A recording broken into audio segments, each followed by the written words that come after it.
Magadiko. Greetings.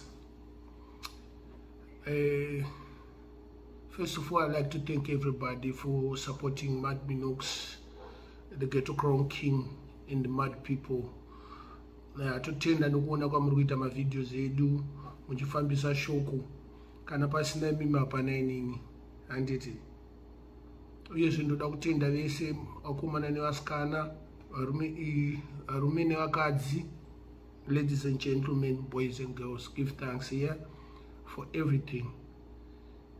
Neva vanochengetawo mhuri dzevamwe vanhu kuSouth Africa vanonzi ana madhumbe. Tokutendai futi nebasa ramuri kuita because muri kunkwavha muri kuSouth Africa ikoko muchichengeta vana vevamwe vanhu kuti mukwanise kuriritira mhuri dzenyu kuZimbabwe. We thank you and we love you. You know, in this life, pachirasta pedu totichi panodiwa dedication, hard work and perseverance. Those three things, as long as you know those three things, if you can Google it and you find the meaning of it, you understand what I'm talking about. Ramba wangoshinga usataurwe nemunhu unzi chachiite. Munhu unofanira kuzviitira. Handiti? Because manje zvinhu zvese zviri kuitika munyika munomu nekune dzimwe nyika, vese manurses kana vari kuUK uko vari kubatsira vamwe vanhu vari kurwara. Tokutendai because mukubatsirawo vanhu kuZimbabwe. Hamusi kubatsira vanhu kuUK chete. Mari yenyu iyoyo yamuri kutumira kuZimbabwe yeremittance iri kutobatsira vamwe vanhu because munenge maishandira muchibatsira mumwe munhu. Asiri kuwana mari, asiri kutumira mari kuZimbabwe rimwe nerimwe gore zvichaita. Usatye, usapreshwe nemunhu because kana usina hauna handitika. But ingoedzwawo kana kutaurawo chokwadi kune immediate family yako kuti aiwa kuno kuzvakaoma. Don't live in that bubble yekunyebera vanhu yekuti kuno kuchi kunobho because isusu takatoomerwa kunoko but tinenge chitongongwavha. Waiziya? Nevaya boys dzinoda kuchengetwa nevarume habo futi nevamwe varume bo futi. Waiziya?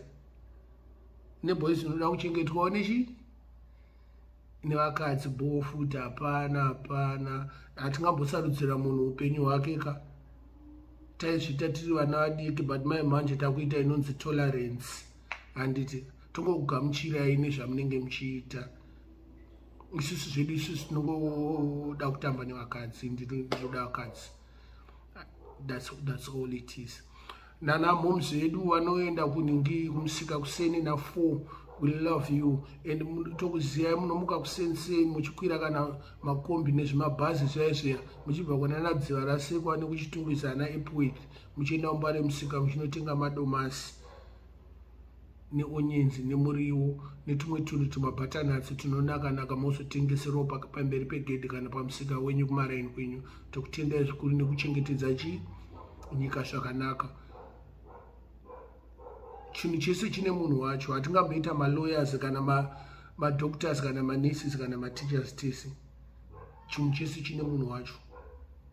KuZimbabwe madhodha bhini chaiyo anotakura mabhini uyauya. Rinonzi basa rakashata but kuno Canada riwanike. It's one of the best jobs muno muCanada.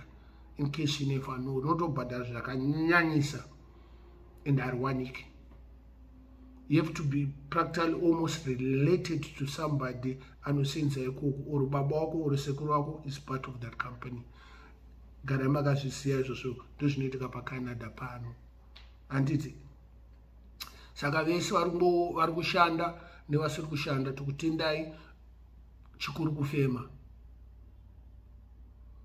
Usanyeberwe nemunhu kunzi hawa wakundikana. As long kana uri mupenyu chete zvinogona shaita one time. Inini zvakatombondiremera makore akawanda 20 years zvakarema. But my mind akutozviona kuti everything is starting to take shape. Zviri kuita toti tosvika. Hapana chinoramba. Usanyeberwe nemunhu. Tinchizviona kana kutoona kana dzimba dzevamwe vanhu dzihombe tinchitodziona kuti manje ndokuona ngenda nacho chimba icho chechi. hazvina basa uchinenge chiri kupi, chinogona kunge chiri kuairport chimba changu icho chihombe ichocho. Waiziya because kuairport hakugare mhuka, kunogara vanhu, just like kuBorodheu, just like kuMbari, just like kuRuwa, Mabvuku, Tafara. Saka hazvina basa as long kana munhu you have roof on over your head and a little money in your pocket and you have food in your system, unenge utoripo. Kana uchirwarawo zvako unenge utorawo mapiritsi ako, tsongoro dzako zvichingoendeka. Waiziya usakwate, you know what I mean. Vemunamato muchinamatirwa hazvina kuipa futi, because hatingambopikisa ka ndezvaMwari kaizvi. Tupikisa topindira papi, mumwe nemumwe ane chake. Hatingamboita madoctors nemanesi nemaloya teseka, handiti. Saka isusu vamwe takabva nekumumusic, nekutamba njuga, nekutengesa musika, ndokwandakabva nako inini personally. I bought my bed, double bed and wardrobe at 17 years nemari yenjuga. Hembe nanda kutenga nemari dzekudhansi. Saka vapana veZimdancehall vari kunzi vari kuimba vakanzi Zimdancehall usazviteerere, because munhu iye agara asikafariri Zimdancehall. Wanzwa munhu achingotaura chete kana kungonyora nyora zvekuti Zimdancehall yapera, aiwa haasi kuziva zvaari kuita. Because kana uchifarira chinhu hachifi chakapera. Kana motikari yako uchifarira iwe, even yakafa, unoramba uchingoida. Ndozvandoda kutry kutaura. Wachinzwa? Kana even mukadzi wako kana murume wako, kana uchinyatsomuda akabudiswa basa, unongoramba uchimuda. Munongogarisana muchingoona kuti muchabatanidza papi nepapi. Things change because the situation have changed. Andidga tiri COVID-19, you expect things to change, to slow down. Saka pfanira Zimdancehall musanyeberwe, the music has changed and hakuna mashows. And vese vangu vacho vaifanira kunge vachinzi vari kurira, vamwe vacho havasitomborira. Saka musatombovhundutswa nezvinhu zvidiki-diki. Ungoita zvamuri kuita, unongotsvagawo zvimwe zvinhu, ungoita buying and selling, unongoita middleman. Munhu akutengesa foni, ndikuziva munhu akutengesa foni, shamwari foni kuita mari yakati, uonawo ka $5 zvotoita. Waiziya? Kana une YouTube yako, channel yako, monetize it, of which ndo zvinhu zvokuleka kuna vapfana vedu vekuZimdancehall. Vakataurirwa kudhara, manje takaramba chingozvitaura kuti vhurai maYouTube channel yenyu, mirira kuti isvike pa 1000 subscribers, omonetize, oisawo mari momwe. Vari slow panyaya idzodzo vapfana. Havadi kuita izvozvo. But anyways, isusu ndangoti nevanhu vese vangu inini veGhetto Crown King, mamad people, kutokutendai mese ende rambai makashinga. And do remember ka rent inenge ichidiwa kakupera kumwedzi. Saka musazodya mari kutange muri mapenzika. Handiti dyai mari zvine tariro. Kana vaya vanomwa hwahwa vaya, kana uchinwa hwahwa waka unofanira kuziva kuti mukadzi ari kudawo kanyama kumba kune vana. Kana usina mukadzi unoziva kuti kune mamwe mafamily members ari kudawo something, vari kutarisirana newe uri kubata mari. Inini zvangu, I'm for the girl child. Regardless what anybody might think of me, I'm actually for the girl child. I protect the girl child. Kumba kwedu hakuna munhu wechisikana. Amai vangu chete ndiwo vanga vari musikana. Tiri 5 boys, tasara 3. So ndakataura nemusikana, tinokurumidza kunzwanana zvekuti I know what's going on kuZimbabwe. Vana vari kuita zvinhu zvisina kunaka kuZimbabwe. Saka kana uchikwanisa kuprotecta one munhu wega wega, kungonhongo one wake waanokwanisa kungochengetedza kana kuendesa kuchikoro. Waiziya? even mwana mukomana hatina kuti girl child chete kana mwana mukomana, especially vanhu vari kudiaspora unongonhongawo kana 1 or 2 even vemuraini kana vekumusha kana vepamba penyu ungobatsirawo neschool fees. Ivo havazoshoyawo mari yekuzofidhawo mwana because zvaunenge waita zvinenge zviri zvihombe. Ndokamiriro kacho enda urambe waiziva. Togona kutaurira mai manje kuti vana vari kuita mutoriro, vari kuita nakadhululu because havasi kuenda kuchikora. Aiwa zvisiri izvo. Pane zvimwe zvinhu zvinenge zvinetsa mudzimba umu zvinoita kuti vana vaite izvozvo. Inini I've been on the ground, I know. But kana uri kuno uchizviona kana painternet zviverengwa so kana munews uchizviverenga so, there's bigger things that is happening in Zimbabwe, especially. You know, hakuna industry. In the industry yakagara yanga isiko, even madays asmith atakakura uko maidu wangu asikashande. Aitoshande aitoshandira kuri. Waiziva. Ngatingomira kungoita this blame game kuti hey hakuna chakati hakuna chakati. Ko ari survive ni. Ngonda takutopinda mu 2 years tiri mu coronavirus. 2 years tirimo but vamwe takaibuda vamwe vakashaya nematambudziko. Most people lost their loved ones. My boyfriends avo, my girlfriends avo, varume vavo, vakadzi vavo, anamai vavo nanababa vavo. Ine nyaya yechirwere chakauya ichocho chinonzi COVID-19.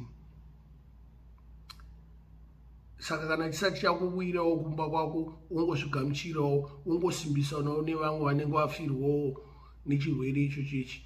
Handiti kuma 80s 90s tanga tine zvimwe zvirwere zvakatosiyana. Saka let's concentrate nekungosimbisana nekuonesana. Hatidi kushorana chete. Bosi wakazondishora manje nindo vandagumbuka. Ndakagumbuka hazviperi mushi.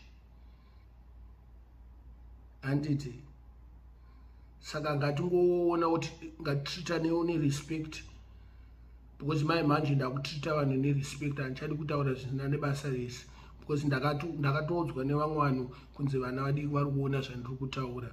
Saka what kind of a role model will I be? Kana ichitaura zvinhu zvisina maturo kana zvekunyadzisira, handichadi kutaura izvozvo.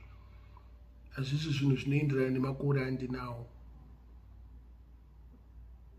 I accept defeat in that world.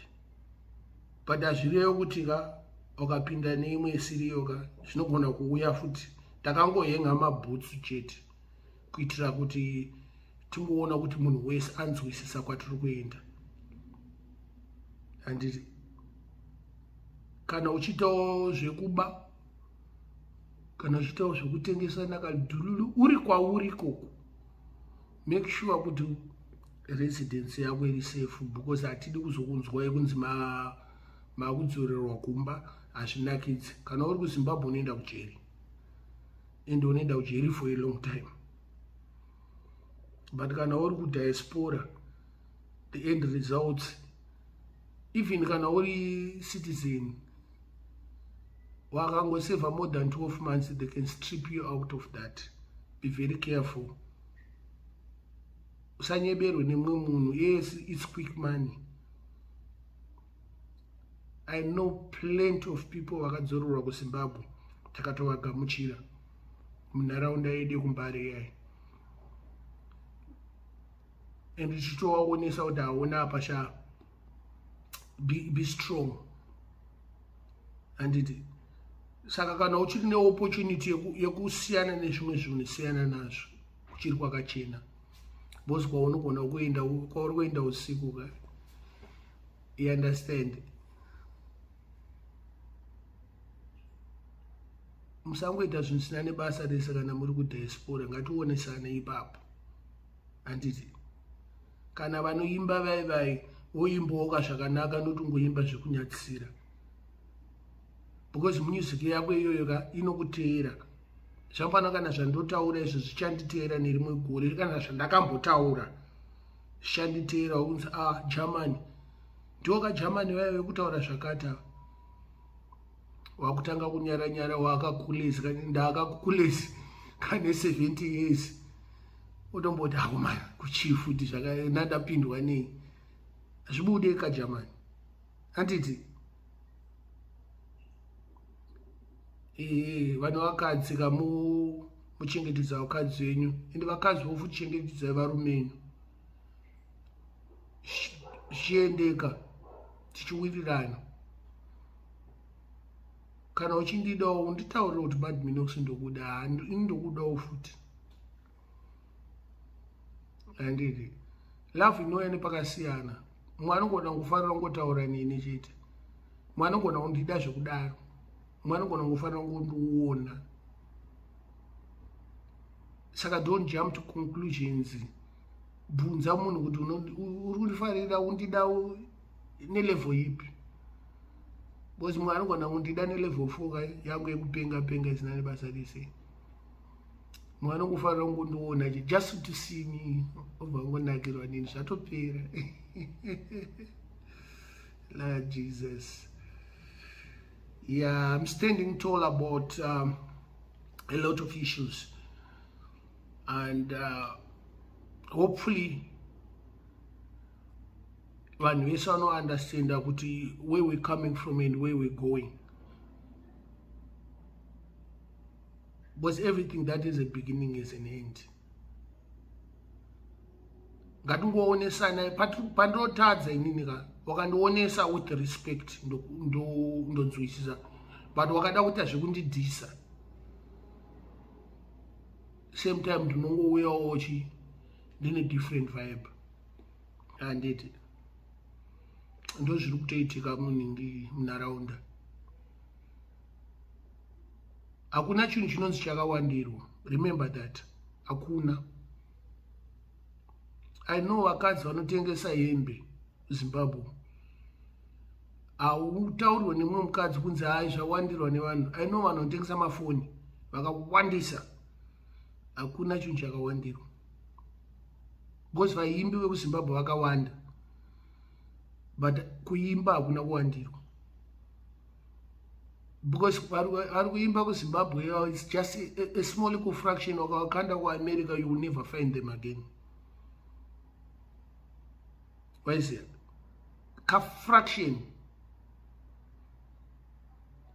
Saka nochida kuimba imba. Kana uchifunga kuti ndo chipo chaonacho. Kana uda kuita buy and sell, ita buy and sell mdzimai. Tengese zvautengesa. Kana une chipo chekutengesawo nyama uri mudzimai, ita izvozvo ndezvako izvo. Zvinini isiso. Handiti. But hazvina hunhu. Ndozvandoda kungotaura, hazvina hunhu zvekutengesa nyama kana uri mukadzi. Nyama yacho handiti maigetsa bho.